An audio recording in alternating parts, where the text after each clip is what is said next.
think you're on air, even though you're not on video. Good evening, ladies and gentlemen. It is 6:30, and I will call this regular meeting of the Burnsville City Council to order. It is our tradition to stand for a moment of silence, followed by the Pledge of Allegiance, and we invite you to join us.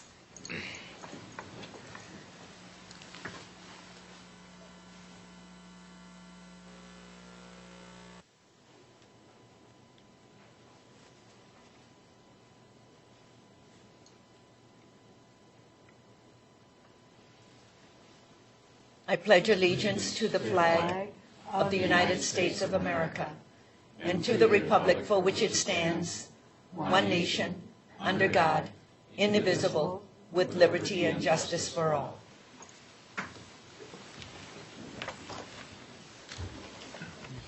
We have announcements for our upcoming meetings. Regular council meetings are scheduled for Tuesday, November 19th and Tuesday, December 3rd at 6:30 p.m. We have a work session scheduled for Tuesday, November 12th at 6:30 p.m. and November 26th at 6:30 p.m. And then we also have truth and taxation meetings that are scheduled, and we invite the public to join us during these work sessions.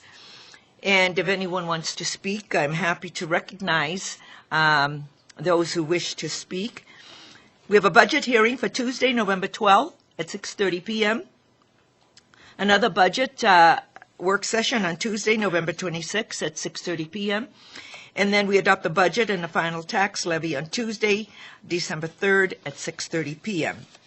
This evening we have recognitions to make and two proclamations. So I'll do the proclamations and then the recognition for service. And I'm going to do all of that from the podium so that I can also award the proclamation, one of those proclamations. Thank you.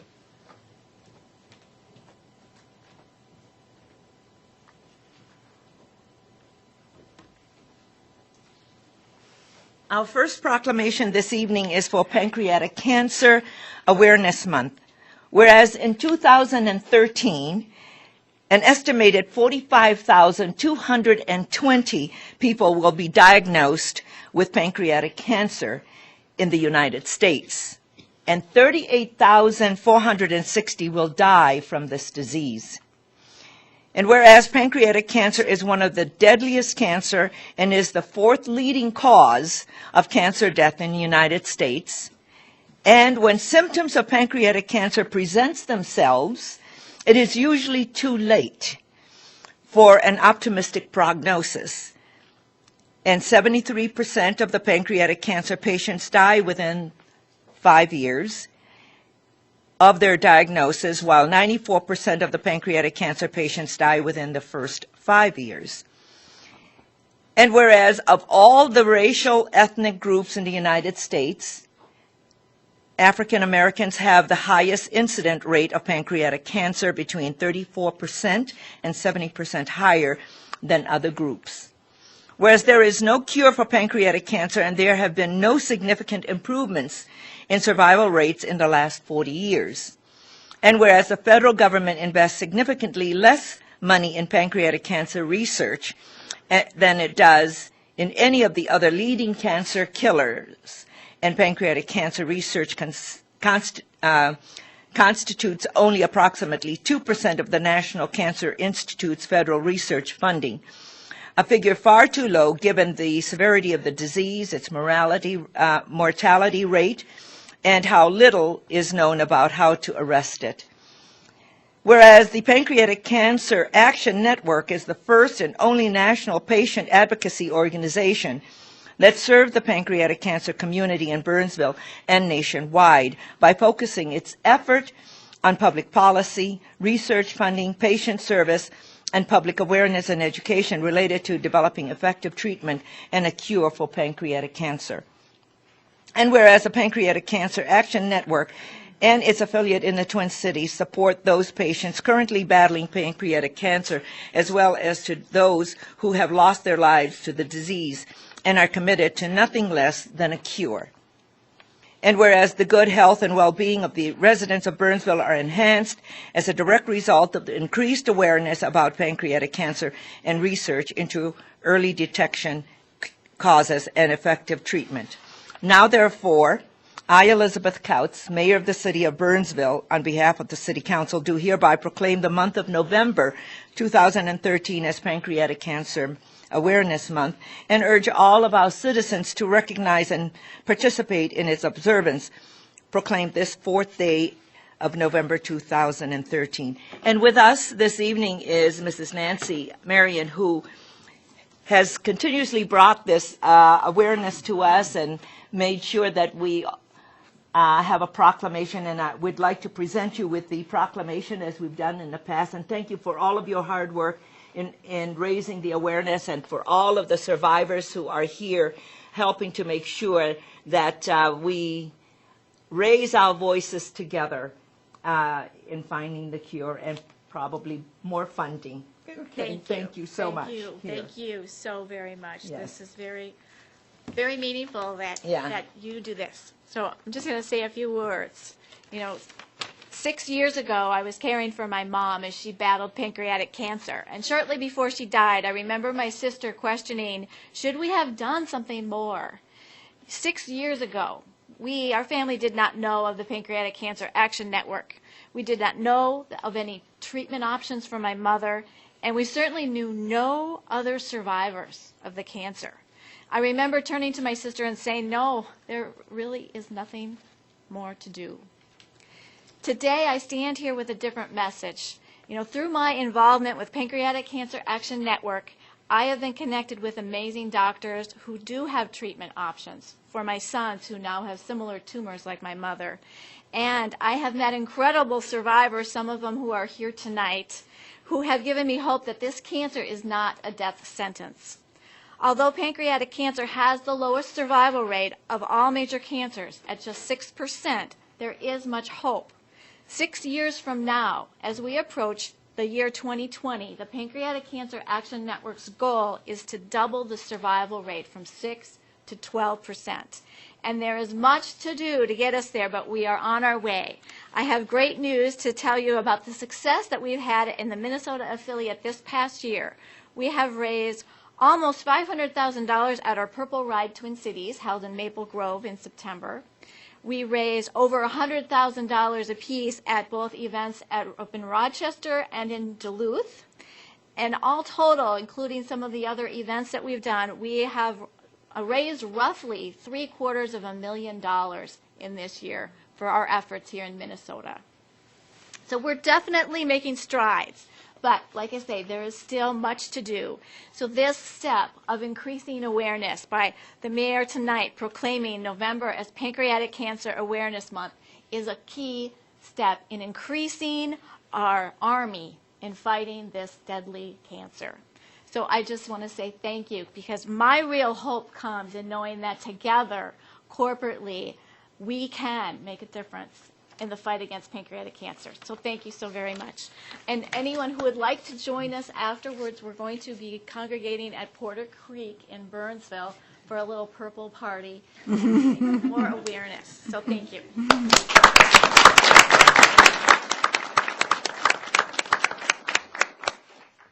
Thank you. I have one more proclamation and then an award. The next proclamation is America Recycles Day.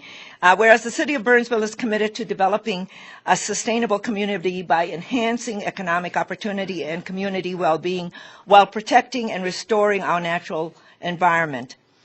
And whereas recycling and buying recycled products are a part of the strategy for a sustainable community, because recycling protects our environment, is a wise use of our natural resources, and supports the economic well-being of our nation.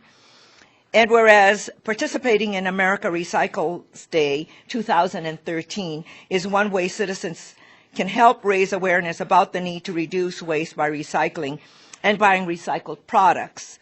And now, therefore, I, Elizabeth Kautz, Mayor of the City of Burnsville, on behalf of the City Council, do hereby proclaim November 15, 2013 to be America Recycles Day.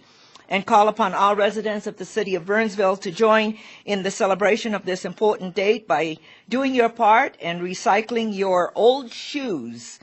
All types of shoes will be accepted in any condition at the Burnsville Ice Center, Monday, November 11th through Sunday, November 17th.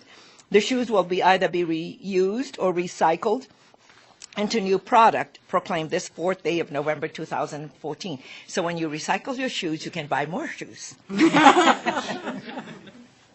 Thank you. Now to our awards.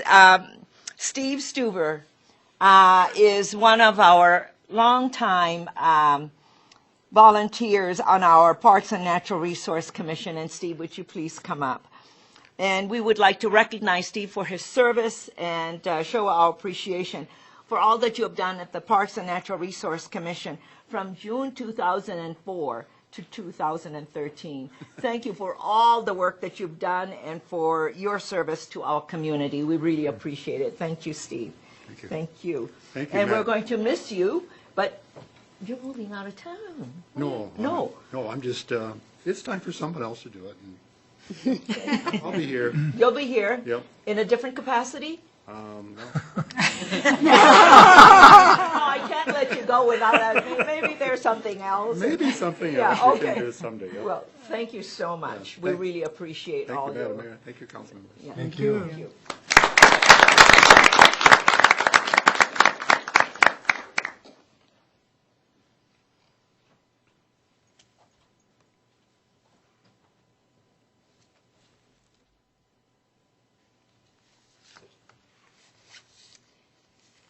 And now we'll move on to the next item on the agenda, and that is citizens' comments. And this evening, I'm pleased to announce to everyone that we have the Blaze Robotic team here, and Darcy Schultz is going to be speaking to us. And this is the, Darcy, if you can speak from that podium. Yes, and then, so this is the Blaze Robotics team. Thank you very much for having us tonight. This is the Blaze Robotics first robotics team, team number 3184. Every team has a unique number, so we don't get confused, but few people have our orange shirts, so that helps set us apart. We have brought several members of our team here tonight. If you could please introduce yourselves, starting with Cheyenne. My name is Cheyenne Pakistan. I'm Jack Dominic. I'm Evan Fuller. Brandon Cox. I'm Ross Fuller. Tom Giddums. Amber Wetzel. Teresa Jackson. And Teresa holds the position as our team captain for this year. And she's going to start us off by telling us a little bit about the program. All right. Well, we're part of a program called FIRST, which stands for Inspiration and Recognition of Science and Technology. They put out a game for us, and we get 6 weeks to build a robot that plays the game. And we also do outreach and stuff. And yeah, Cheyenne. We do have just a short 2-minute video that we'd like to play for you, Cheyenne. You want to this, and Jack, you would hand this up to.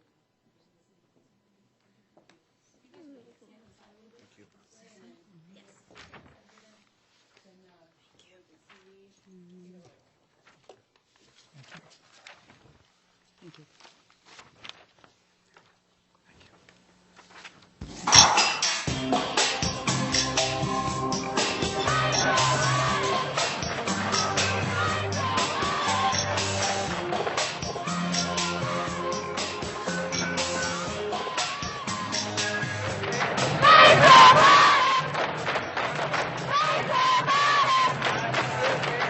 Where can you learn to build a robot? Gain leadership skills. Meet new and interesting people. And earn scholarship money? Blaze Robotics is part of an organization called FIRST. That is dedicated to transforming our culture by creating a world where science and technology are celebrated. FIRST even created a program in 1989 called the FIRST Robotics Competition. So, as a team, Blaze Robotics goes through a variety of phases. We fundraise, build a robot, go to competitions, and teach people the meaning of FIRST. During the build, you can receive a fun, hands-on learning experience with various tools. FIRST is filled with spirited people of all kinds, but competition is where the real heart of FIRST comes out. FIRST students work together and with other teams to tweak their robots in high-pressure situations and aid other teams in order to maintain a high level of competition. This is our 4th year, and we need you. Join us today. No experience necessary.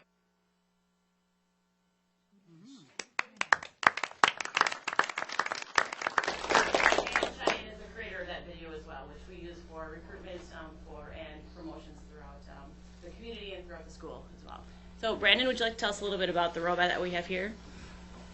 You can stay there and talk if you want to. Well, I think he needs the microphone so that they can hear from home for the folks who are. Oh, okay. Well, like Teresa said, we have 6 weeks to build our robot, and everyone around the world watches the same video that we do to get that design. So what we do is we see the game and not what we're supposed to do. So then as a team, we decide how we want to build the robot, what parts and components to use on the robot. And then in that 6 weeks, we have to completely design it and build it. And then during that, we have to program it and test it as well, make sure it can do what we want it to. So when we go to competition, we're competing with 60 other teams that all want to win. There's only 3 people that win, 3 teams.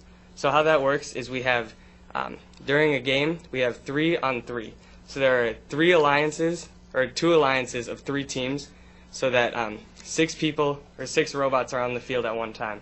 So then you compete up just like a bracket, and then only 3 teams win, and then they go off to the world competition in St. Louis.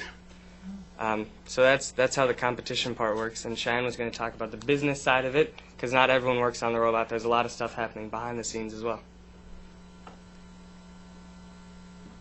Okay, hi. My name's Cheyenne, and I'm the communications captain on my team. And, okay, so you see a robot, but what's behind that robot? The people who need to build it. And to build a robot, you also need a lot of money, and, like, the cost of building that robot, how much was it about? Like $30,000 plus the kit of parts? Wow. Okay, so maybe it's a little less than that, but it's still a really expensive program. Okay. So, with this program, I find that one of the best things about it is just reaching out to people, getting to know them, getting to know more about the community, because before I really didn't know the Burnsville community that well. And this year, and in my previous years, I've been able to meet with various companies like Capex, Best Buy, and other smaller companies trying to support the team. And also with outreach, we have also started an FTC and FLL program. So Sean, his wife, Melissa, she started the FLL program, which is First Lego League. And come on, who didn't play with Legos when they were younger? So using Legos, we help kids learn how to put the Legos together and work at it so that they can learn more about STEM. And this year the game is called Nature's Fury. And in Nature's Fury, they're using the Lego parts to figure out how to save people. So there's like tsunamis, there's airplanes trying to figure out like where to, like there's one part of that I thought was really cute, like getting people to meet each other. So that's working with elementary students up to about the middle of junior high. And then on the junior high level to the high school level, there's FTC, which is First Tech Challenge. And we help mentor those students. And they have a lower budget. They build smaller robots, but it's the same amount of competition. And then you come to FRC, and that's like in the bigger leagues, you know, much bigger budget. And I think it's a wonderful program that helps people learn about STEM. Its first message is that we want to create a world where people look up to be science and technology leaders. It's not just like being celebrities, not just being a singer or whatnot. Learning how to, with these people in these programs, they will be the next science leader. They will help pancreatic cancer. They will help learn how to make recycling better. These are the people who are going to change the future, and that is what I strongly believe in. So, thank you for your time. I want to recognize 2 other people that came with us tonight. Sean Lenhart is our main mentor for the program, and Craig Huber. Craig is one of our other mentors as well, and our finances guy. This robot that you have in front of you is the basis of what last year's robot was. Again, as Brandon said, we don't know anything about this coming year's robot until January 4th. So if you're free January 4th from 9 to 10 a.m., there's going to be a gathering in the C-180 in the big lecture hall at Burnsville High School, and the entire world will know at once. Well, the entire robotics world that cares will know at once what the program, what the upcoming challenge is. And then we have 6 weeks. I mean, there is an absolute drop-dead deadline for us being able to make something like that do what they tell us it needs to do. This particular robot, as much as we'd love to demonstrate it, throws Frisbees, but and it throws it kind of hard and kind of fast. So we won't demonstrate it to you, but I think a couple of guys are holding the Frisbees somewhere. Yes. So, yep, we were in the Burnsville Fire Muster Parade and threw the Frisbees during the parade until the motor burned out. Is that? Yeah, threw them for a while. So, yeah.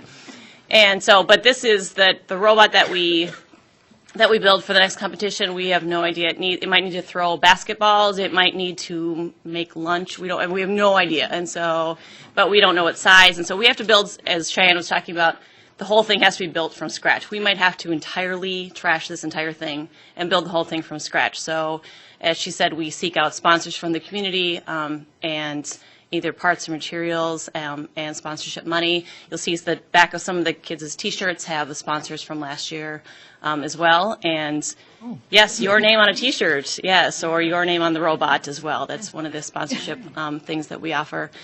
It is a truly remarkable program. Certainly that there's a lot to be said for STEM technology and getting kids excited about this type of career field, whatever it may be. First is nice because, as Cheyenne said, it does offer the business and marketing community outreach side as well as building the robot and as well as the programming side of this. Teresa and a couple of other kids are the programmers. So not only do they have to build this, they have to use the laptop and the software to actually make it do what we want it to do, which is a whole other piece of it.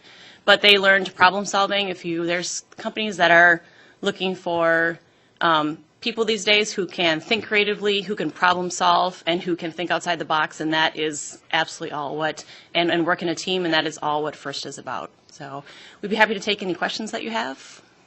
Questions? Yes. Councilmember Keeley. Are you looking to build a replacement to city council members? A chance robots that could maybe take our place? How would that affect the efficiency of what you're doing? Probably would be better than Would us, it but be? there's so many other things like helping to cure some cancer. Yeah. Well, if that is ever the challenge, with first ever releases the challenge on kickoff day of replacing city council members, we'll let you know. But I think you're safe until then. Yes. Okay. Any other questions we can answer? Actually, not a question, but a comment, and I'm really happy that you came in tonight so that our community can really understand what's going on at the high school, and that this is a very great program, and that have you placed in any of the or won any of the competitions? No.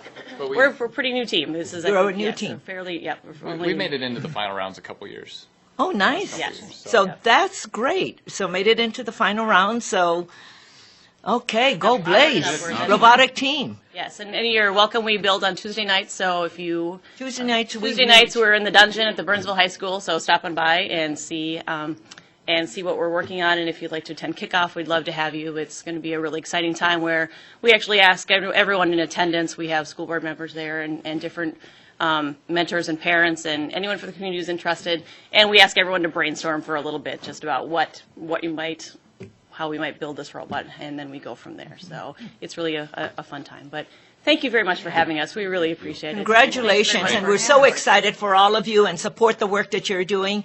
And it's great to know that our high school has a great robotics team and made it to the finalists. So we will be watching to see you take first place. Excellent. Thank you very much. Thank you.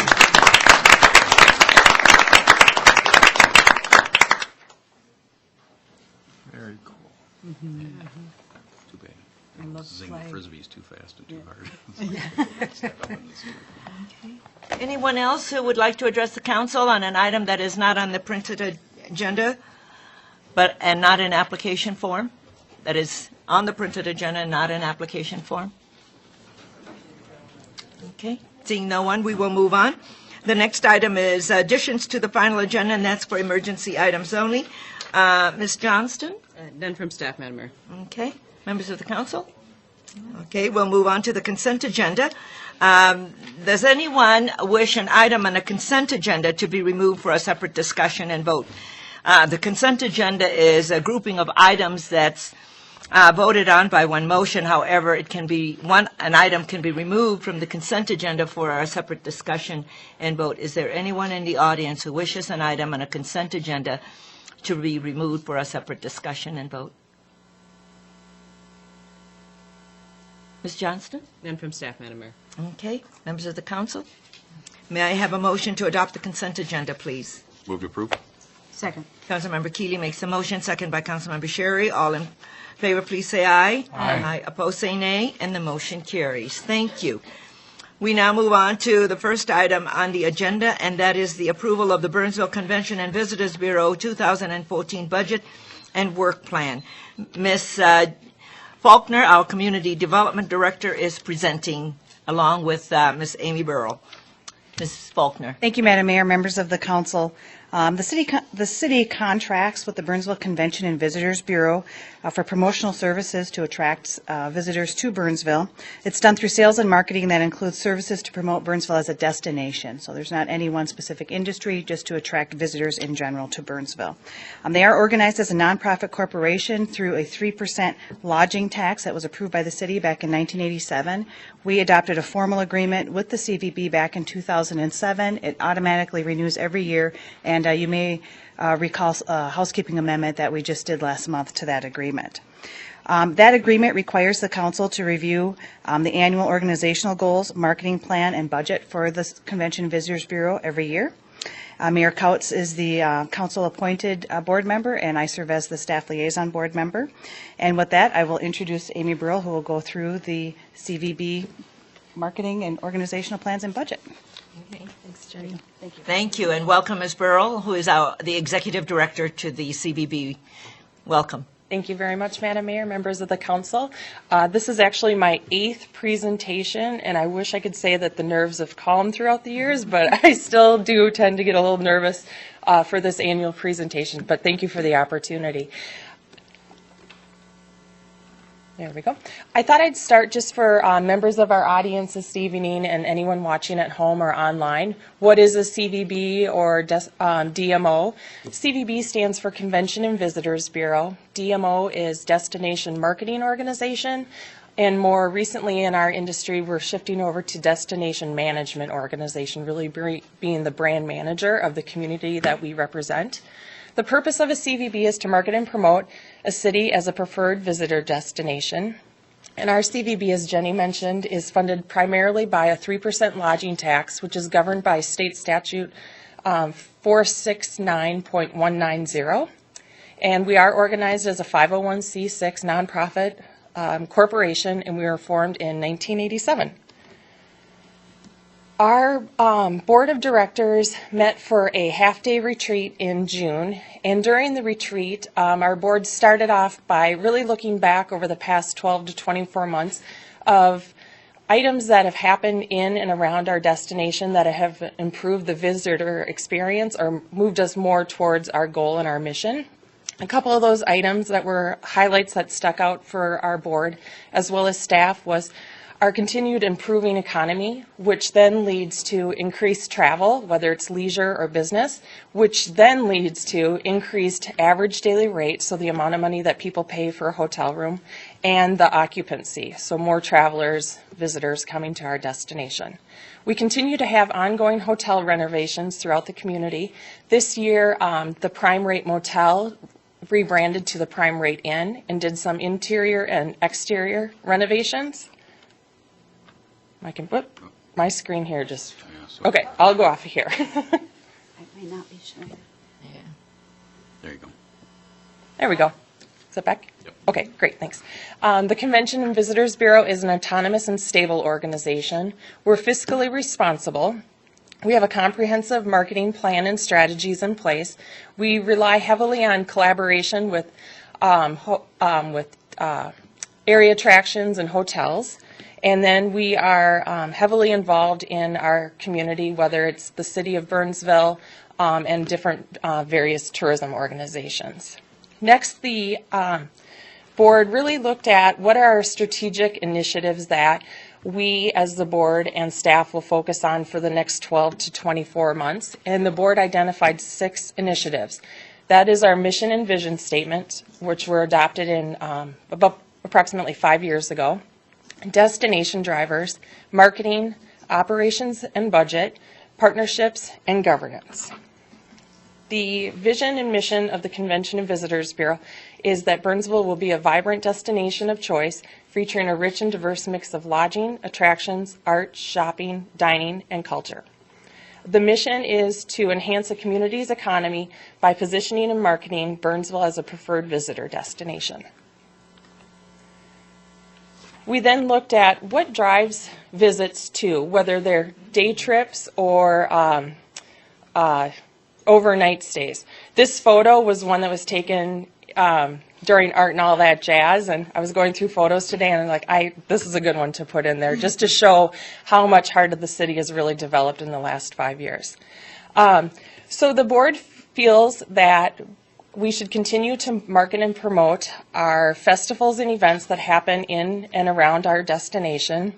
We're also analyzing as an organization, is there an event that we could create and manage that would be a destination driver, in addition to being a revenue generator for the Convention and Visitors Bureau?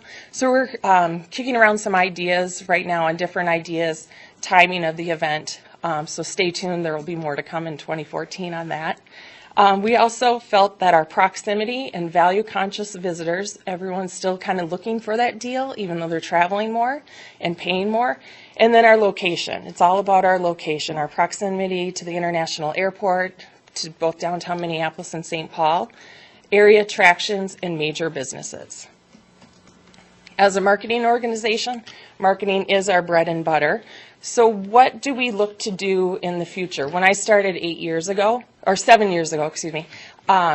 it was all about the print piece. Print maps, print coupons, printed visitor guide.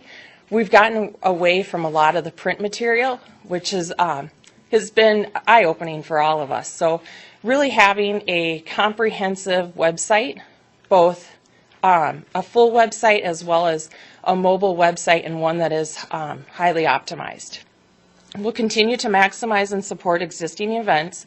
The Burnsville Performing Arts Center really brings in a variety of different dance competitions and events that brings visitors not only to our hotels but restaurants and shopping. So we continue to partner with the Performing Arts Center, and then our community festivals such as International Festival, Art and All That Jazz, and Burnsville Fire Muster. We also are, as I said earlier, involved in the community. So we want to get our brand. We've been an organization for 26 years. A lot of what we do is focused outside of Burnsville to bring people here to stay overnight. But we thought it was important to look at how can we as staff and a board be involved in the community. So we last year kicked off the Garden and Landscape Contest as well as the Winter Lighting Contest, which kicks off November 27th for those that want to decorate their house, just to promote community beautification and sustainability. We've been involved in National Night Out to promote awareness of the organization, that we do exist and that we are here to assist anyone that does have guests coming in. This year we did participate in Halloween Fest a couple of weeks ago out at Nicolet Commons Park. And then we're involved in various organizations, including the Burnsville Chamber of Commerce and the Burnsville Community Foundation, just to name a couple. We're also are looking at a brand or creative update for the Convention and Visitors Bureau for 2014. If you recall, we were here at a work session in May, I believe it was, to talk to the city about a branding initiative. And we really, we believe that we still are the right experience, and we really want to play off the visitor experience. So we're looking to engage a firm to assist us with some updates of that. So that will include new skins on our website, a blog, more identified strategies for our social media. So we're looking to add that, and those numbers were worked into our budget that you received in your background information. Quick question. Madam Mayor. Yes. Councilmember Keeley. I just want to ask, I can remember in recent years when you did a redesign of your website and a refresh of the logo and that kind of stuff. How many years ago was that? Which time? We've done it twice since I started. We did the first new website in 2007, and then we launched our current site last year. That's it. I thought it was not too long. Yep. Now you're basically just updating the website, which is really an ongoing process. It is an ongoing process for our organization. Our website really is our bread and butter. So we really like the functionality of the website for the visitor as well as the administrative side of it for staff as far as updating. We manage all of that in-house. But we want to more updated color and graphics, photos, that type of thing. So we're looking for someone that can assist us with that. We have the ideas in our mind, but the execution is where, with an office of two, we need the help, the support on that end of things. But thank you for the question. We then looked at the operations and budget of our bureau. We are, as I said, 2 full-time staff, so an executive director and an office manager. We have a volunteer board of directors of 9 members. In the budget that we submitted, which was approved by our board of directors during our October meeting, we did include a fund balance from 2013 to carry over into 2014. And we also do have a designated reserve fund policy. Within that policy is a minimum of 30% of our annual operating funds.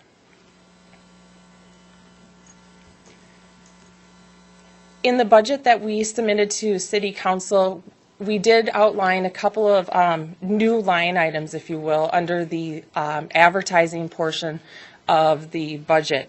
And that was to highlight or call out our different partnerships. And those partnerships, one of which is the Metro Tourism Committee. The Metro Tourism Committee is comprised of Metro Area Convention and Visitors Bureau. And the mission of that partnership is to increase the economic benefit of tourism in the Minneapolis-St. Paul metro area. And in 2014, the Metro Tourism Committee is going to focus on the Canadian market of Winnipeg and Thunder Bay. And promotional and marketing efforts will include targeted email campaigns, radio, outdoor posters, billboards, and super digital boards, television and video, social media, website, and still print. There's still a demographic out there that likes the print piece, so we are going to continue with print with the Metro Tourism Committee. The Metro Tourism Committee is we pay in, it's a pay-to-play, and the marketing budget for that is close to $200,000. So that's why we're able to do so many different items. We also... Councilmember Keeley? Just a quick question. How does the CVB work with Greater MSP and that whole effort? Or is there any connection there? There is not a connection at this time. Some of this overlaps, obviously. There's similar goals or overlapping goals. So I was curious if the CVBs, and not only ours, but all the area CVBs work at all with the Greater MSP, you know? Yeah. Focus of Greater MSP is attracting business. And so there is a little bit of that because this is attracting visitors and driving traffic. Yes. So it has it's very similar. And so Greater MSP is 3 years old, and so that's probably going to move into the partnership piece. Yes.